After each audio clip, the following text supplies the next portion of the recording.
So most of Chapter 1 should be a review of general chemistry, but depending on who you are and how long it's been since you've taken general chemistry, a lot of this may be important for you to go through. A lot of it you may want to go through kind of quickly if you just finished general chemistry and all this stuff is very fresh in your mind, then you can go through this part maybe a little bit faster. So if we start with atomic structure, we just want to be reminded that 3 different particles make up our atoms. We have electrons, we have protons,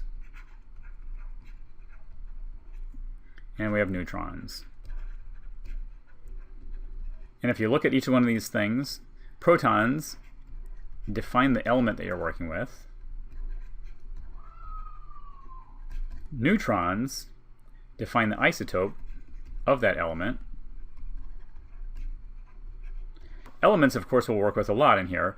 Isotopes we won't talk about a whole lot in lecture class, but when we look at mass spectrometry during lab, we'll talk more about isotopes and about different neutrons. We'll talk more about carbon-12, carbon-13, carbon-14, that sort of thing. And electrons define ions.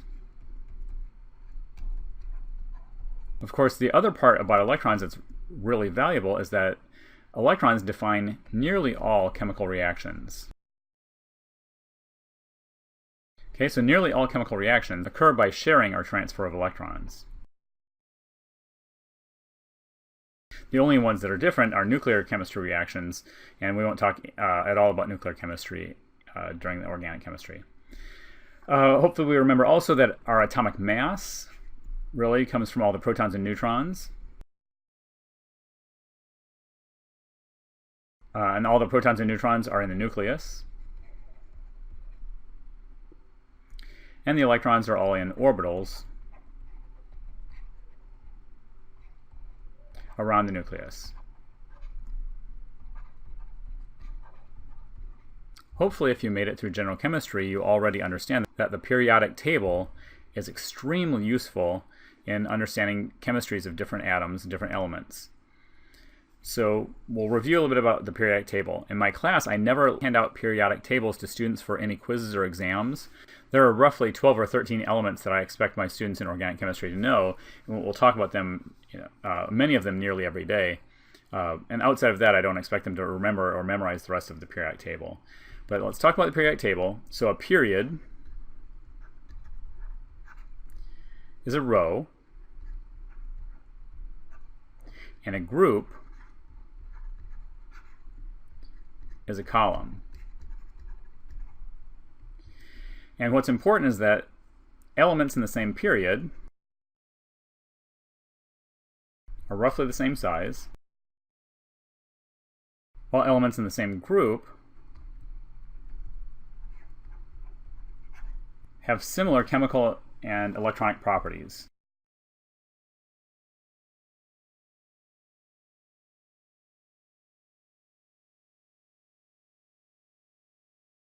So which elements do you need to know for organic chemistry?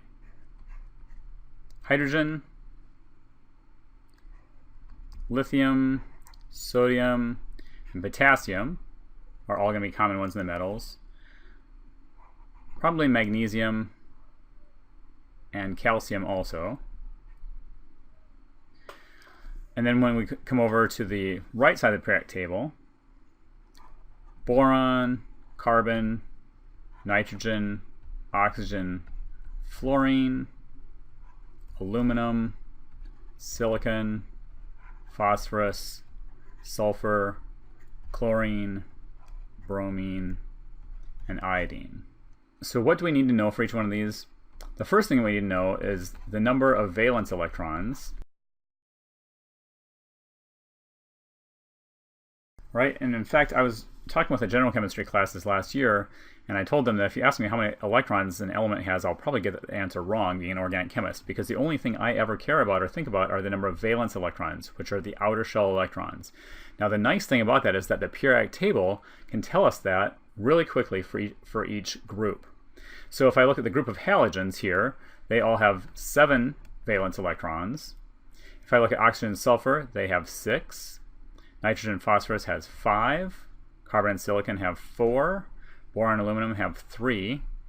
Then I come over and skip all the transition metals and look at the alkaline earth elements. These all have 2 electrons.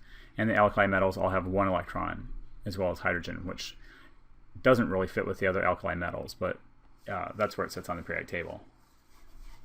So you can look really quickly at the column that they're in, or the group that they're in, and you can tell how many valence electrons each element has. And that's going to be really important. And this will lead us to help understand better something that we'll talk about soon, but not right away, which is the number of bonds each makes. That'll be really important as we start drawing Lewis structures of things.